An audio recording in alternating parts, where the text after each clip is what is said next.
time. Oh, and did she see it that day? Oh yeah, she was pissed. Then she lost her shit. Then she beat that. She whooped that ass. Yeah, I got a chancla across the room, and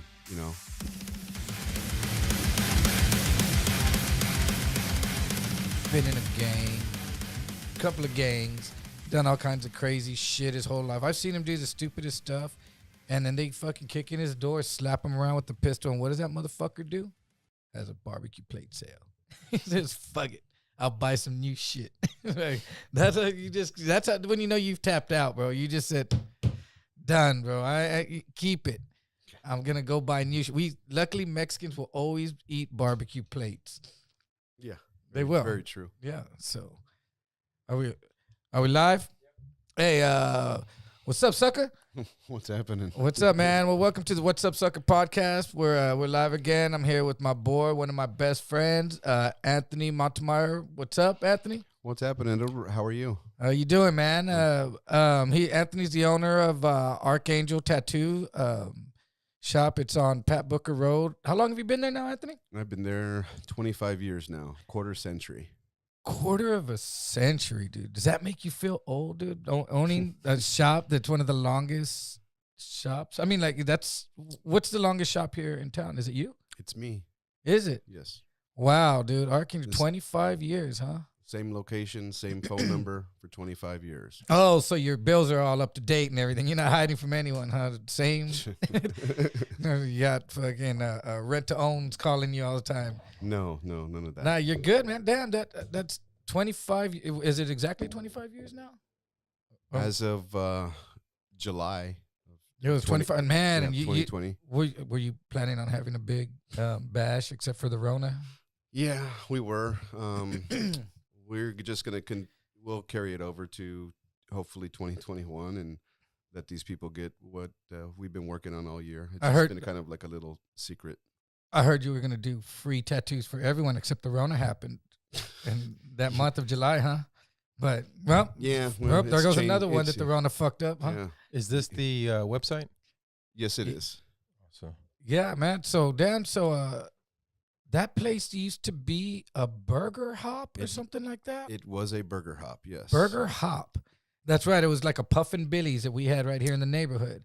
Just a little drive-through. You couldn't even... Yeah, there was only two burger hops in town. One was on Pat Booker, which is my location, and then the other one was on the other side of town. And how did you end up with that location? Well, first of all, how old were you when you started tattooing? Started tattooing, I don't know, 13, hand poking people. 13? Yeah, 13, 14. When you say hand poking people, were you doing it with just dipping a needle in just sewing needle in, actually it was liquid shoe polish, which was kind of really fucked up. Who told you to do that? Oh. Some bad yeah, people. Some people from the neighborhood? Some people from the neighborhood that had a whole bunch of stick and poke tattoos that just worked out a certain way for him.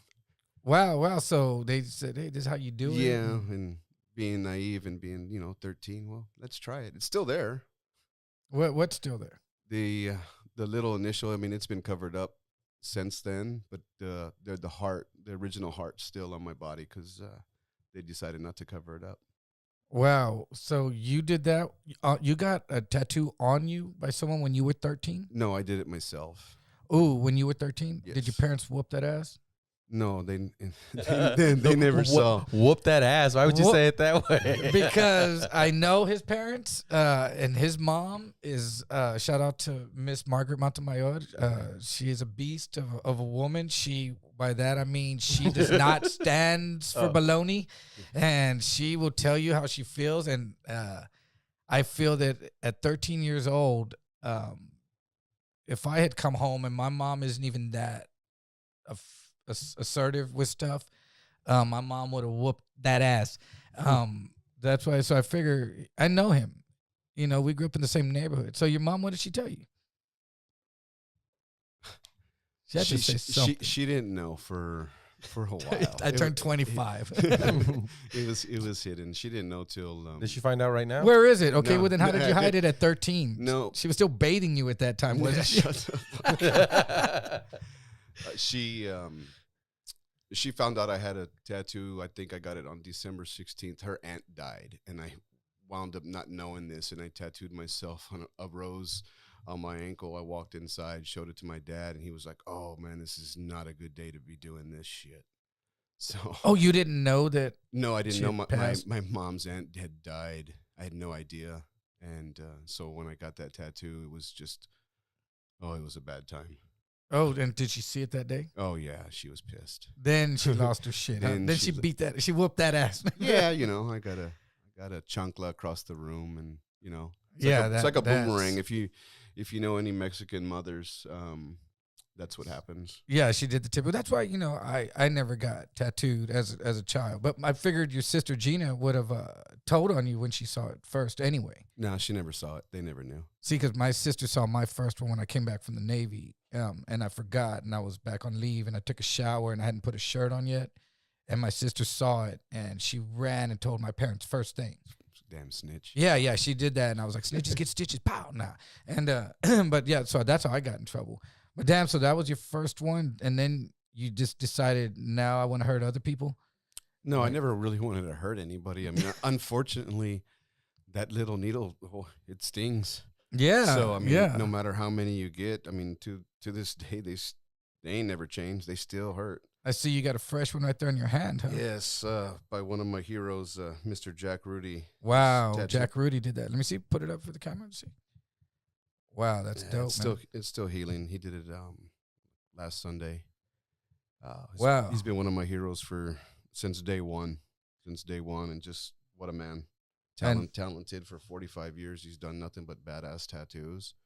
Why not want to strive for that type of Damn, that's a greatness? huge tattoo.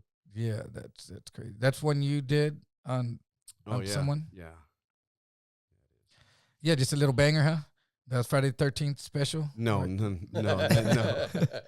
Wow, dude. So this one on your hand, tell me, does that hurt more than other parts of your body because it's so close to all the bones and tendons and all that? It was spicy. I mean, they all Kind of like the Perez pepper sauce. Yeah, shout out to Chris Perez. What do you mean spicy? Well, if you consider it saying it hurts, it's kind of weird. So I just say it's spicy. Oh, so it tickled. No, it does not tickle by any means. Didn't tickles. Yeah, that's spicy right there. No, but this doesn't tickle either. I'm sure it doesn't. How long did that take to get on your hand? 3 hours. That was So- 3 hours sitting, huh? Yeah. But you're a tough guy, big time. No, not at all. This was spicy and it fucking hurt. It's a hand. It Really puffed up like a glove afterwards. yeah, it was a little swollen, but it's good now. So 3 hours, huh? yeah. Shouldn't that's is that your first piece from your hero? No, I've been getting tattooed by Jack since '96. Oh wow. Yeah, he did something on my leg, skull, some background stuff. He did my armpit. Oh shit! How did that feel? Pitiful, Spicy, huh? pitiful, spicy. Yeah. Wow, Yeah, it your was, armpit. Yeah, it. Because I mean, my only experience is watching it on whatever the tattoo show that was, Ink Master or Master, whatever, where people would get tattooed and the pain was so much they'd pass out. Yeah, unfortunately, I've never had that happen to me. Is that because okay? Do they pass out because somebody's doing it wrong, or just the pain is just? They pass out because they're pussies. First of all. Jeez. Yeah. Yeah, that's- maybe something to that effect. He doesn't want to say it. I but try yes. to teach people how to get tattooed and how to understand the pain and just go with it and to breathe. It's very important to breathe when you're getting, especially like heavily tattooed. Yeah, well, the ones that I saw pass out were getting tattooed all over their body by like 4 different people, and it's like one on the leg, one the other leg, one the other arm Yeah, that's for the show. for the show, Yeah, yeah. and they got like 3 hours to do it. I'm like, That's not good, right? No, that's not that's- good for the body either, right? No, I wouldn't want to be under that kind of torture. Because your body, I mean, Yeah. basically you're cutting people and putting color in, and you're making a design out of cutting someone. You're not cutting them; you're perforating their skin, actually. Okay. So no, I wouldn't say cutting them. Well, but unless- you're leaving a wound on them, a slight abrasion. which is considered a wound. Yeah. I mean, not a minor wound is what it is. It's not a major wound. It is a wound No. you have where it could get infected, or you could. I mean, just mess it up by rub. You don't want to touch it. It's irritated. It hurts. You don't want to get dirt in it. Just leave it alone. So, Yeah, like, well, leave it okay, but how do you leave something alone that's a back piece like this line? very carefully, dude. How many hours is that? Maybe 10. Wow, that's it. Wow. Okay. In one sitting? No, 3. I think we broke it up into 3 or so. 3 sittings. Yeah, somewhere around there. Maybe in like an hour of touch up too. You know, I mean, I like to go back in and refine stuff that's healed. You can only get so much ink in one pass. So Why is that? the skin, how it heals, you wanna let it settle, and then I like to do another layer. And everyone's skin is different, huh? Everybody's skin's different. And that not different like as far as brown, black, white, and all that, but as far as also as age, when like younger skin, like a 25-year-old and a 65-year-old skin, is it a lot harder? It depends on how the person has cared for their skin too. You know what I mean? Some people don't put no lotion. They don't put anything. I mean, just if you're not going to do that, just use a little coconut oil. Soften your skin. That's all it is. Really? So if the softer the skin, the better the tattoo is? It would go in easier. You're tattooing somebody like an alligator skin. I mean, it's definitely going to take its toll on the needles. And Oh yeah, everything okay. else, so. I could see that. I could see that. Okay, well let's back up. We've jumped forward a little bit. Let's backtrack a little bit. Okay, so when you started hurting people back in when you were 13 years old, started wanting to tattoo and all that, and then how did you like get into a shop, or which way someone had to steer you towards that, or what were you thinking? Well, I was still in high school. My dad had some ultrasonic cleaners, which Is for what? to clean the tubes, the tubes that we use to hold the needles in, to clean the debris out of the tubes. Okay. So there was this shop in San Antonio. There wasn't very many shops, I don't think, back then. There might have been. Like, What year was this? maybe 92 or 93. Okay. I was able to go and trade this ultrasonic for a machine. I mean, the guy, he had a whole drawer full of machines and an ounce of weed. And he gave me the shittiest fucking machine out of it. I mean, typical biker shit, you know. And how much was that ultrasonic machine worth? Oh. Back 1,000? then, no, like 500. But I mean, in 93, yeah, might as well been $1,000 to a Yeah. 16-year-old kid. Yeah. You know, 15, 16. I don't remember exactly how old, but yeah. So he hands me the last machine in the drawer. I knew he didn't use a whole bunch, but he was kind enough to show me how to use it. Oh, really? How did he show you how to use it? Well, to put it all together, because before then I was using homemade machines. Like with a motor, you took something apart? Yeah.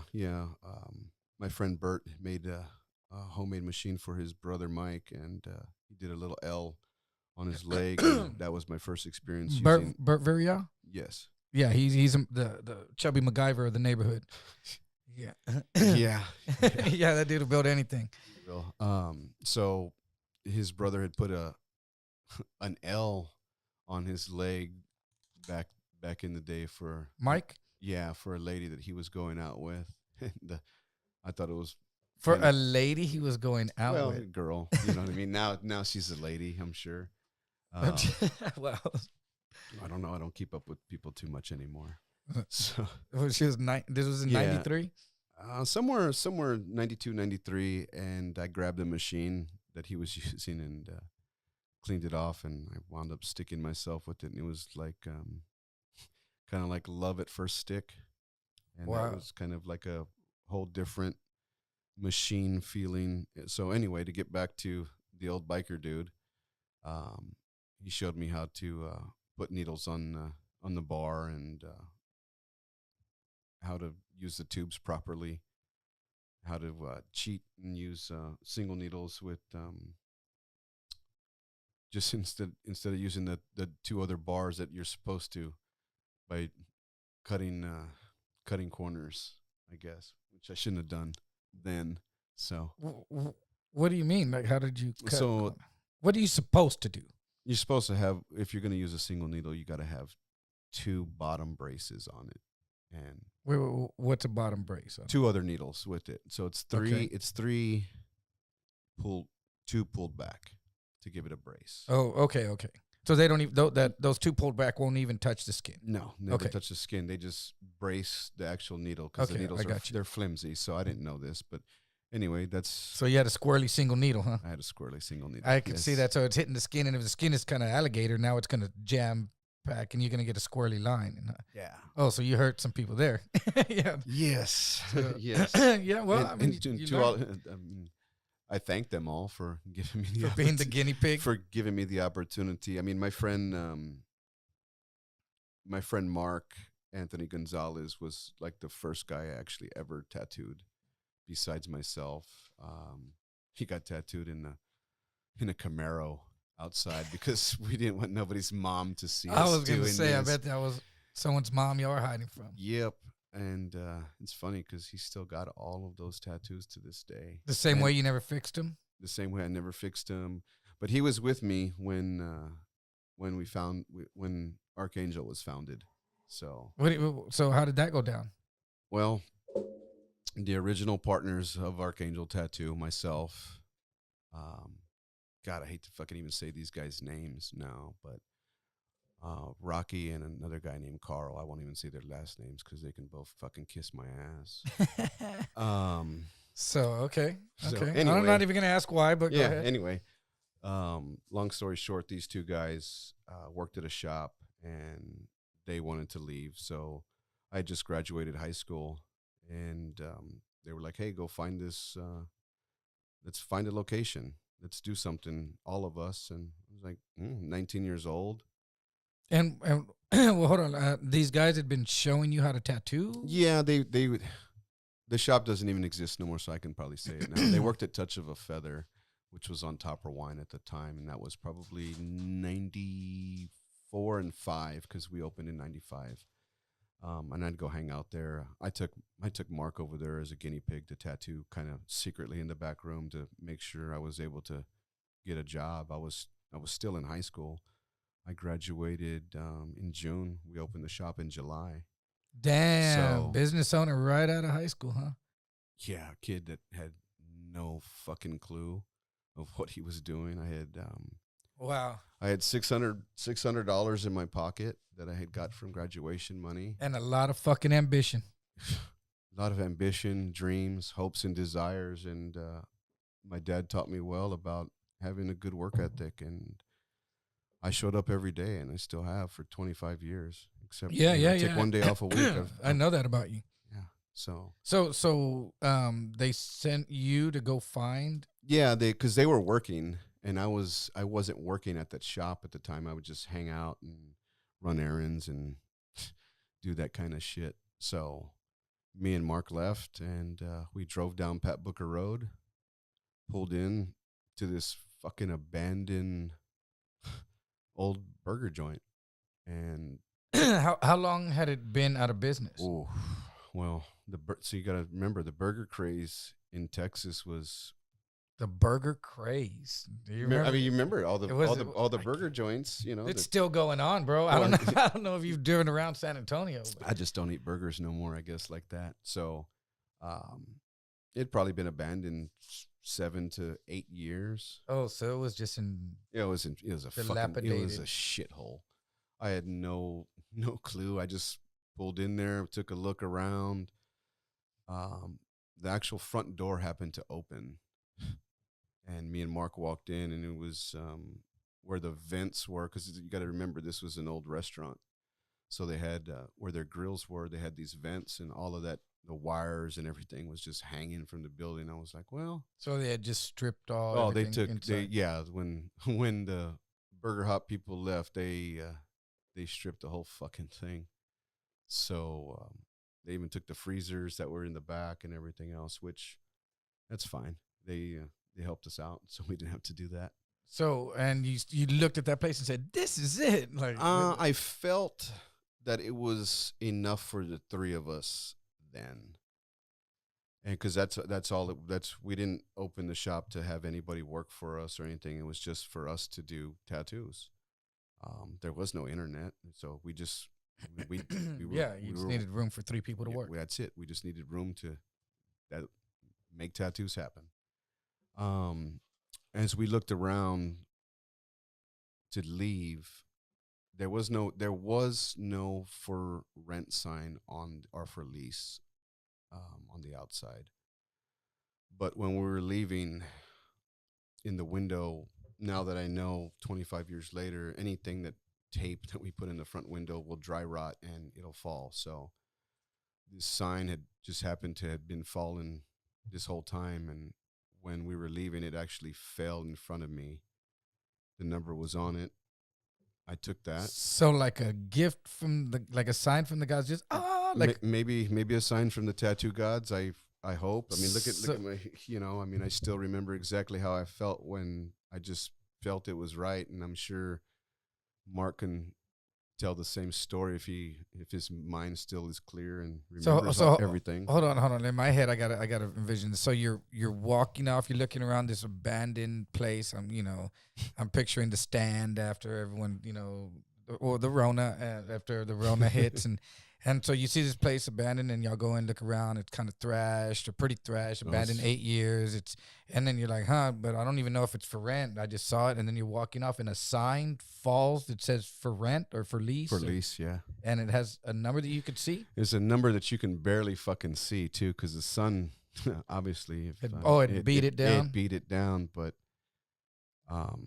I was 19. I didn't know nothing about getting no lease or anything like that. So I took it back to the guys, and you just took the whole sign with you? I took the sign with me, and God, I wish I had that still.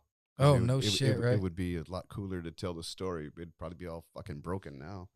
All the plastic would have just rotten. Yeah. Or rotted. And then those other guys though, they're men though, right? How old are these dudes? In their 30s? Yeah, I think Carl was like 32, and I think Rocky was like 35 or something. Somewhere around there. They had Rocky had a shop in Wisconsin, and Carl tattooed at the flea market where I tattooed after he left. So that's how I knew him. But okay, hold on. Do we not want to ask about when you tattooed at the flea market? What flea market? The JCPenney one, right? No, it was it was the Northwest Flea Market. Yeah, it's a park now. Where JCPenney used to be. Yeah, the Northwest. Yeah, but it was in Fredericksburg. It was in the back. Yeah, It was in the back. It was a 10x10 room. I'll even give it a shout out too. It was called Tattoos Unlimited. I got the job because the dude that owned it went to prison. Carl had the job during the prison boom. Thank God for the prison boom. Yeah. A lot of things fell into place for Anthony, for Anthony back then. And so I worked there in a 10x10 room right next to a men's bathroom in a flea market. So just imagine the quality of a flea market tattoo. Yeah. Yeah, there you go. But when you say that this guy went to prison, that's how you got so there was a guy that owned it, and he had one of his employees went to prison. No, the guy that owned it went to prison, but he had a friend that was still running it. That still ran the shop. And was a tattooer also. No, he just ran the shop. Mike. Oh, so he just when you walked in at the right time. He said, "I need someone." What happened was I found Carl a job at Touch of a Feather, and Carl worked at the flea market. So okay. I found him that job because I wasn't good enough to go work at Touch of a Feather, so I needed someplace to. But you were mature a little bit. You were flea market badass. I was. You were killing it at the flea market. I was a junior in high school, or no. Oh, that's right, dude. You were still in high school when you were doing that. Yeah. So I tattooed for a whole year there, or. Every weekend, so whatever the weekends were on Sundays, and anybody that wanted to hit my pager up and set an appointment, but that was unheard of back then. But so, do you consider that your apprenticeship? I mean, I mean, did you even do an apprenticeship? A real? I didn't do a real traditional apprenticeship. I think I reapprenticed, or I shouldn't even say reapprentice. I was retaught by, I guess, 10 years later by a gentleman named Gil Monty. He came to work for me for a year or so. Yeah, Gil's a legend in the tattoo Gil industry. is a legend, and he showed me a lot of what I was doing, like that I thought I was doing right. So just helped me realize what I was doing wrong, and also, I mean, the guidance that Jack Rudy has given me too has just been such a huge help. I mean, so many people have always guided me. I mean, I guess I'm always going to be some sort of an apprentice and always learning, no matter what, through these masters such as Chris Trevino, Chris Garver, Ben Grillo, Little Chewy. All those guys are fucking heroes, and they've all done it. Yeah, dude, that's better. I know, like, all them dudes you mentioned are legends. You know, it's weird. I met Gil when he worked at your shop a long time ago. That's right. I met Gil a couple of times. I know, wasn't he in a couple of movies? Yeah, he was actually in American Me or no, Blood In, Blood Out. Blood In, Blood Out. I was actually watching that last night. Yeah, he. I mean, he's the only person that's been able to use his actual regular given name in movies. Oh, really? Which is really cool. Okay. I know Chris Trevino. I remember him in high school. Him and Sean Deegan would show up at the plumber's ditch when we'd go skate. They would show up out there to skate. And Chris would stand around and watch most of the time, but Sean skated and stuff. But he was around the crowd. I remember Chris from back then. I see him in Austin every once in a while. Man, so but back to where you were at with the shop. Yes. Okay, so when I typed in flea market tattoos. Is this what you're talking about? Like this Betty Boop? That he just did that one. No. He just finished that one when they took that picture. No, I mean I have photos, but I typed in that, and not sexy bitch. I didn't type in sexy bitch. I typed in flea market tattoos, and this is what popped up. That's about what you got when you went to the flea market to get a tattoo. That's pretty much it. But I mean, that was and you did that for 20, a year though in high school. 27, 28 years ago. Hey, I guess. But you know what though? Weren't you kind of a badass being in high school and tattooing on the weekends or after school or whatever? With like your friends kind of look like that dude's a professional. You were already you were making money doing it. No, I didn't. I've never even felt that way about it. You know, I just I'm blessed to be able to beautify people's bodies. So I've never felt like I was a badass. Yeah, see that I mean, that's bad. But that's what you expect to get. Bargains are for flea markets, not tattoos. Yes. Yeah. Yeah. You don't get tattooed in a fucking flea market. You don't get tattooed in a fucking mall. You know, you just don't. Yeah. You know? I know, I get it. And so after you win, and so who opened that shop? And it was called Archangel, right? When you So the three of us come up with a name. Anthony, Rocky, and Carl for the initials of Archangel Tattoo. That's how you came out with So Rocky did have Archangel Productions in Wisconsin. That was the name of his shop, but it was ARCH. So we took all that, scrapped it, and just changed it to the Arc of a Spark of a tattoo machine. That's how the Archangel became. It was never like a religious thing, but I mean, you know, whatever works. It was actually, it was to be in the phone book.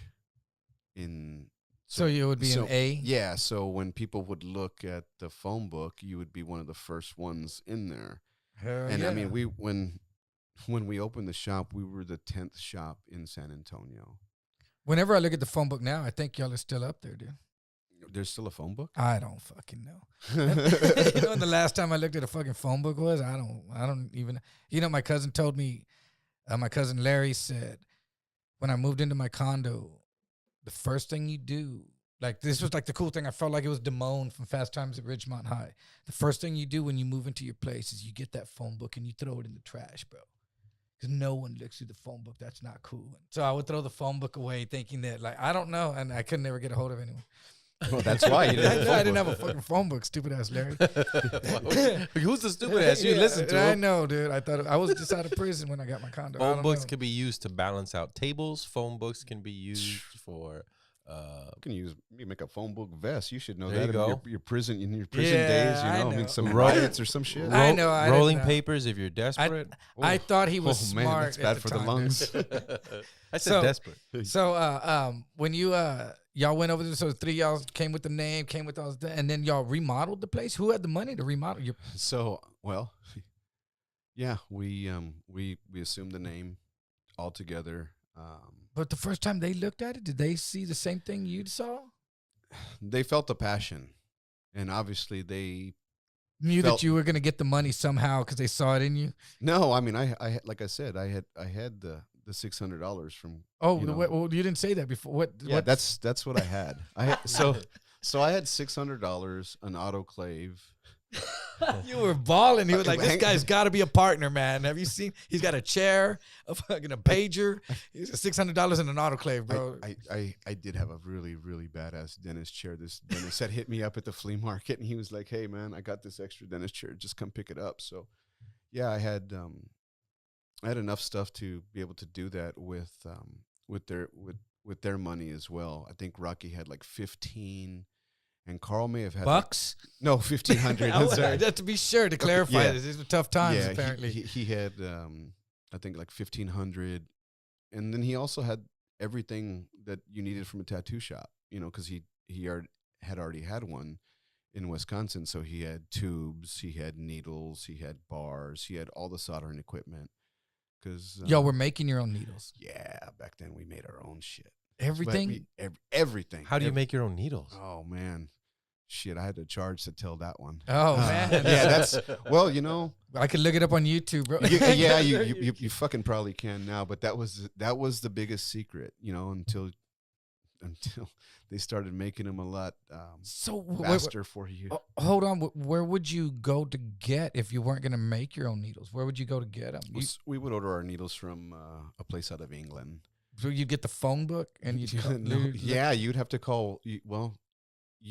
Rocky had the catalogs to all of these companies because Oh, okay. there was no internet, so nobody could be like, "Where do I buy tattoo supplies at?" Rocky had so. It's like everybo- Finger Hut. Yeah, everybody had Spalding and Rogers catalog, okay, but then there was also the National Tattoo, and then there was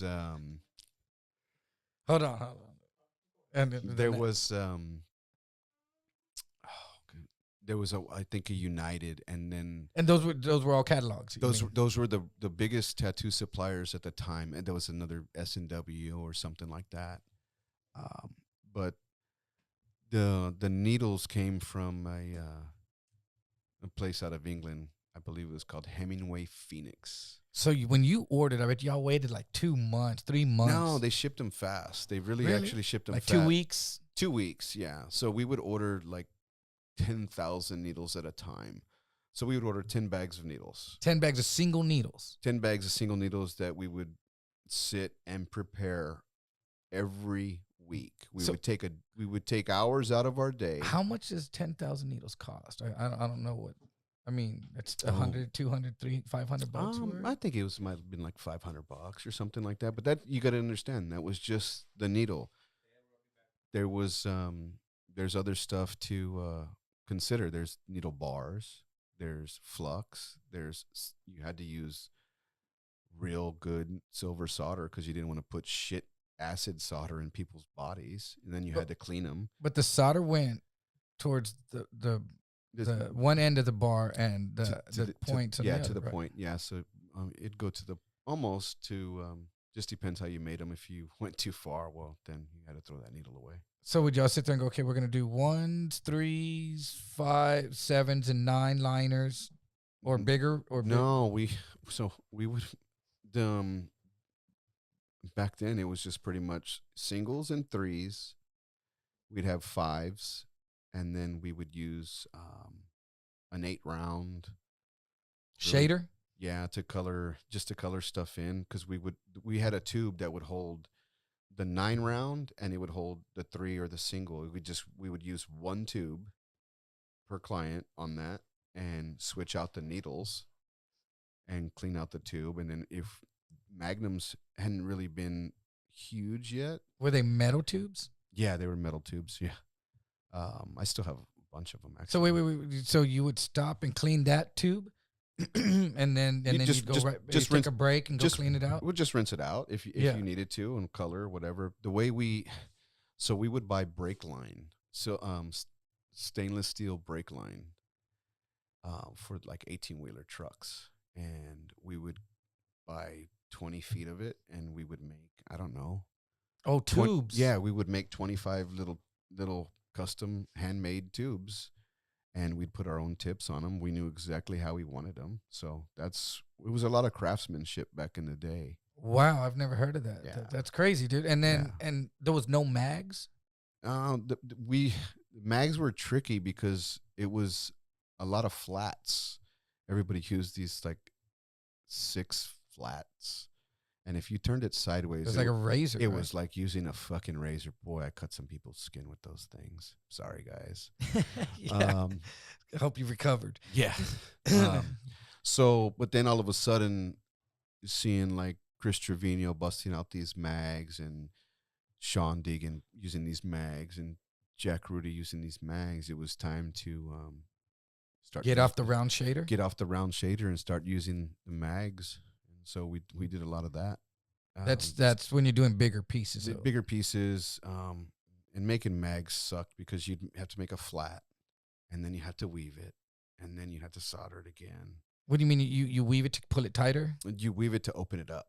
So okay. like the flat's like just flat, but you'd weave it so each needle would be staggered. Okay. I'm giving all these old secrets away, but you can find that shit on YouTube. Yeah. And so you would make mags and your liners. Like, would y'all have a day? Okay, we're gonna make all our liners. Yeah. Or do you make your own shit? We would all pitch in together. So if it was, we were making 20 or 30 needles of, 3s or 5s or singles or whatever, I would take, okay, cool, I'm going to do these 30 singles. And then the next guy would take the next 30. And then the next guy would take the next 30. So it was a pretty good, solid relationship in the partnership in the beginning. So we all just. In the beginning. How long did that last? Maybe 6 months, and then Ooh, that's the very beginning. Yeah. It was like Started getting rough. It was like a rough marriage right off the bat. With Stop getting blowjobs, huh? Yeah. So